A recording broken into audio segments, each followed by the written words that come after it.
Wesley Waters. Yeah, I was in the Army and went in 1977 and went to training there, and then went to my AIT, which was a recovery specialist, which is basically recovery broken down equipment.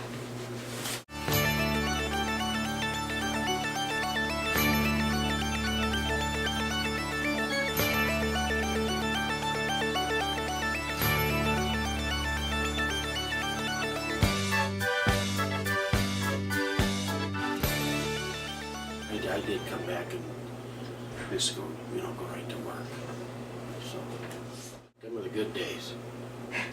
Like 79, yeah, I mean, that's not like it is today. Yeah. Today's horrible. I've been looking for a little over a year now. I finally got 3 things going on, and they all hit me at once.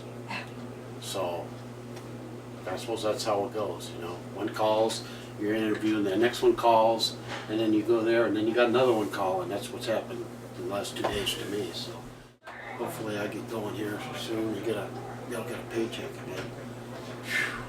Yeah. Thank God I got a place ahead I can stay with, don't have to pay rent. Yeah. Because I don't know what I'd do. There's times that I thought it wasn't gonna, nothing's, am I ever gonna get a job? I've been here about 15 months. I've been here the longest of any of them there. And it's time for me to get from work and start to think about getting out.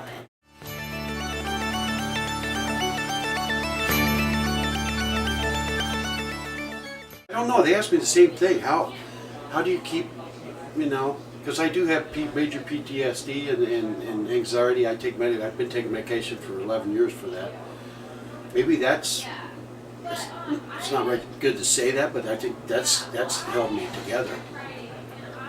I can't say that there's not stress, but because I have had some, and that's going to come with all this you deal with.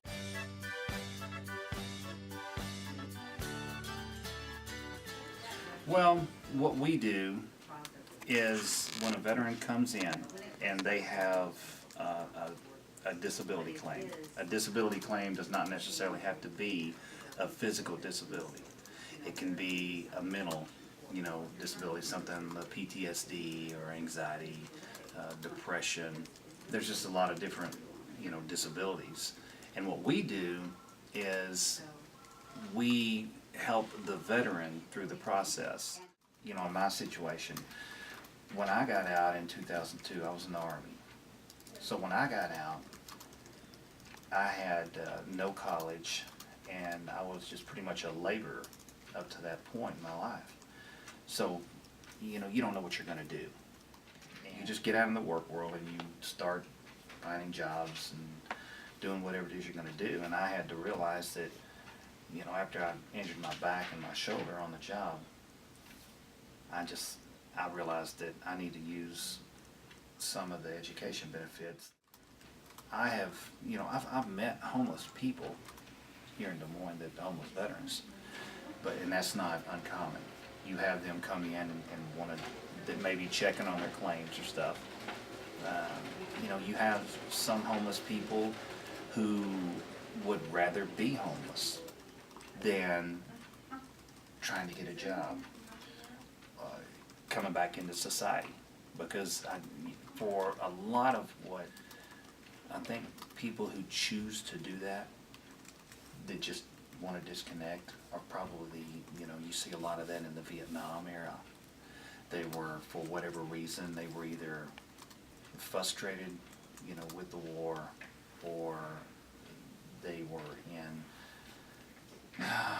hostile situations that they cannot deal with. And so for them, they're okay with living in the woods or living on a creek bank or what have you. Because it's better than coming back into society, because they were spit on.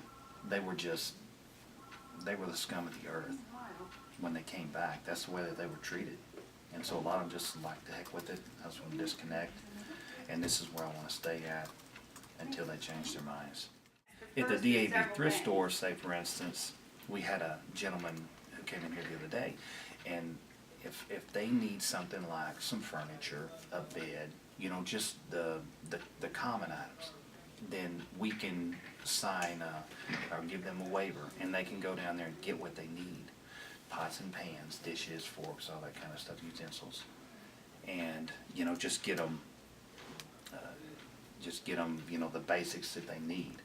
Is that's what the chapters are there for, or to help out, or to, you know, for whatever it is, just going towards veterans. And it's, you know, as far as just trying to help them out, to get them stabilized, or they're just trying to help them out for whatever it is they need. Kenneth Wayne Stephen, back in '77 area. I was I just missed NOM. My dad wouldn't sign me in, so I couldn't go to NOM, so I had to wait till I was 18 and go in. Well, like I said, I feel like I didn't belong nowhere once they threw me out the gate. Well, they didn't. I walked out the gate. Might as well say throw me out. Yeah, I feel totally isolated. That's when my depressions, I'm just now realizing my depression started to take off from there, and it just took years to boil over. So I've been in the hospitals 8 months now at the VA hospital. I stayed there for almost 8 months, dealing with my depression and isolation, and my back drinking and alcohol abuse, and yeah, I guess I feel some effects of the fact that I didn't have no real family there to make me feel like I was, you know, welcome home. Oh yeah, I had my share of problems with people. Negative, very negative and hurtful. One example, I got married, 3 weeks later she took off running out on me. And then when I put posters up saying she was missing, she came up to the house and just stared at me and waved and ran off. So that's kind of, it really didn't help my situation any better. Well, I like to think I'm a kind-hearted person, and I try to be kind to other people. But usually I am one getting kicked.